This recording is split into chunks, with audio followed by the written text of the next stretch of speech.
श्रीमद्भागवतं प्रथम स्कंद सप्तम अध्याय श्लोक 2। श्रुत उवाच ब्रह्मणदं सरस्वत्यमस्रं पश्चिमे तटे क्षेमाप्राश इति प्रोक्त ऋषीणां शत्रवर्धन।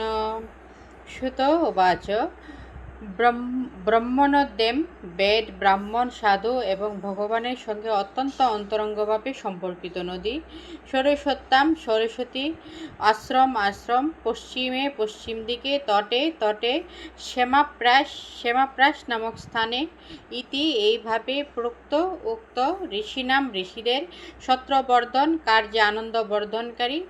অনুবাদ: শ্রী সুত বললেন, বেদের সঙ্গে অতি অন্তরঙ্গভাবে সম্পর্কিত সরস্বতী নদীর পশ্চিম তটে ঋষিদের চিন্ময় কার্যকলাপের আনন্দ বর্ধনকারী শ্যামাপ্রাস নামক স্থানে একটি আশ্রম আছে।